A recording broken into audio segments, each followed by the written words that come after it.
네, 간암으로 숨을 거둔 남편의 시신을 집 안에 두고 무려 7년 동안 시신과 동거를 한 가족의 사연이 알려져서 충격을 주고 있습니다. 네, 오늘 뉴스 따라잡기 이승훈 기자가 이 사건을 취재했습니다. 자, 보통 7년이라는 시간이 지났다고 하면 시신이 많이 부패가 됐을 텐데 어떻게 이렇게 시신과의 동거가 이루어질 수 있었던 건가요? 네, 사람이 일생 동안 받는 정신적인 충격 가운데 가장 큰 게 뭘까요? 아마도 가족이 갑자기 세상을 떠나게 되는 일일 겁니다. 네. 그래서였을까요? 한 가족이 가장의 사망 사실을 받아들이지 않고 무려 7년 동안이나 시신과 함께 생활을 했다고 합니다. 어떻게 이런 일이 가능했는지 뉴스 따라잡기에서 취재했습니다. 서울 서초구의 한 주택입니다. 지난해 12월 중순 제보를 받고 출동한 경찰은 눈앞에 펼쳐진 광경에 놀라지 않을 수 없었습니다. 현관 안쪽에 현관문 열면 신발 놓는 있고 방이 좀 한 단 올라가 있잖아요. 같은 정도 있고 그냥 누워 있는 거예요.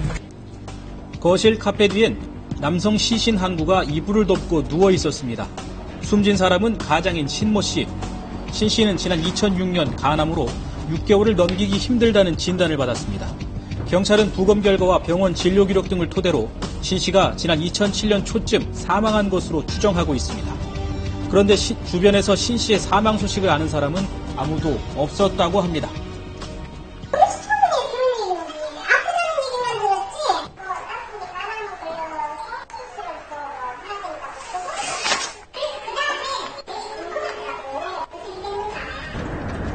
사랑하는 남편 그리고 아버지가 세상을 떠나게 된 사실을 받아들이기 힘들었던 가족. 결국 사망한 신 씨의 장례를 치르는 대신 함께 생활하기로 결정을 하게 됩니다. 경찰 조사를 토대로 하면 이 믿기 힘든 동거는 무려 7년 동안이나 이어진 건데요.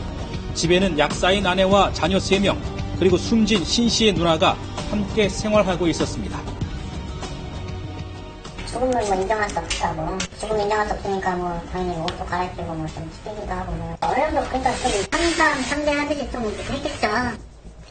자녀들도 누워있는 아버지와 아무렇지 않게 거실에서 함께 생활을 해왔다고 합니다.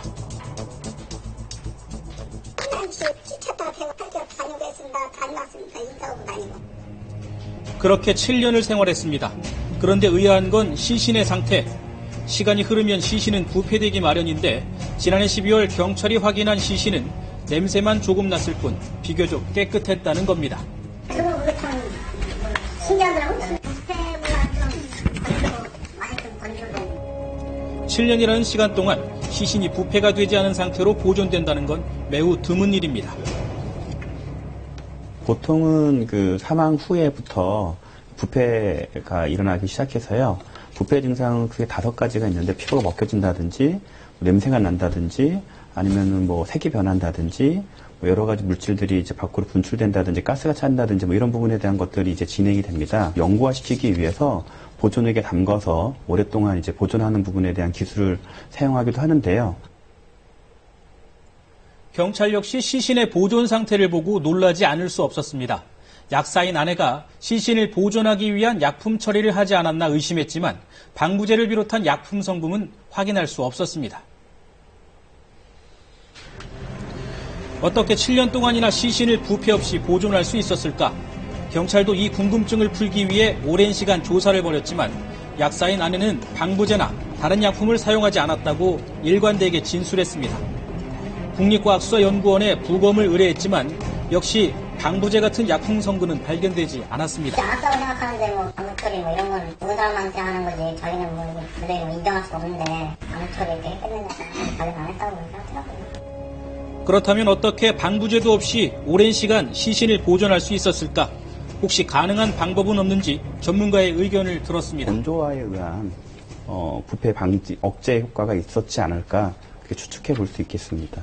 건조화에 대한 부분에 대한 것들은 환경적인 요인이 굉장히 많은데요. 첫 번째로는 주변의 습도가 굉장히 낮게 되면 아무래도 탈수 현상이 빨리 발생되기 때문에 건조화가 일어날 수가 있고요. 바람이 지속적으로 이제 세게 되게 되면 주변에 있는 수분을 가지고 같이 나가기 때문에 건조화가 급속도로 일어날 수 있는 부분에 대한 것들이 있습니다.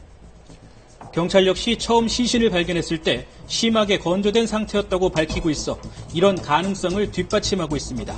그리고 한 가지 더. 실리카겔이라든지 이런 것들이 사실은 그 안에 습기 제거용으로 하는 그런 그 방습제죠. 실생활에서 많이 사용하고 있습니다. 예를 들면 김에다가 넣는 방습제라든지 옷이라든지 그런 부분에 대한 것들에 의해서 건조를 시켜서 조금 보존에 대한 효과를 좀 높인다든지 아니면 부패를 억제한다든지 이런 부분에 대한 것들은 조금 있을 수 있을 것 같습니다.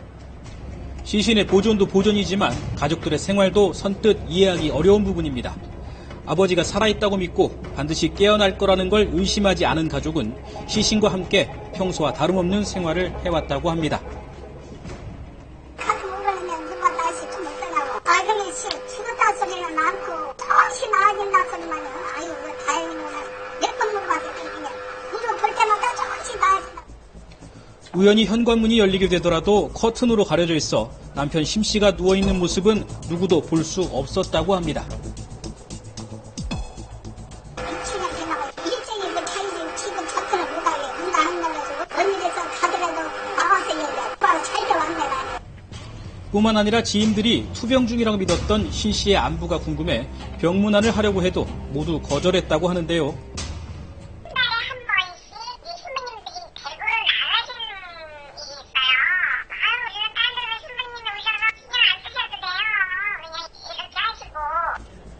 하지만 한 지인이 투병 중이라던 신 씨의 모습을 수년 동안 한 번도 보지 못한 것을 이상하게 여겨 이 사실을 경찰에 알리게 됐고 7년 동안의 긴 동거는 그렇게 막을 내리게 됐습니다. 하지만 이후에도 아내는 남편이 살아있다는 믿음을 버리지 않았다고 합니다. 사람이 죽어도 죽었다고 인정을 안 하는 거죠. 죽기를 바라지 않는 마음과 이 사랑이 이제 심리적으로 아주 크게 극대화됐는데 이미 돌아가셨잖아요. 돌아가신 상황을 본인이 인정을 하지 않는 어떻게 보면 집착이라고 볼 수 있습니다. 사랑하는 가장을 놓아줄 수 없었던 가족들. 경찰은 가족들을 설득해 지난해 12월 가장의 장례를 치렀습니다. 숨진 신 씨의 아내는 현행법상 시신 유기 혐의가 적용돼 불구속 입건됐습니다.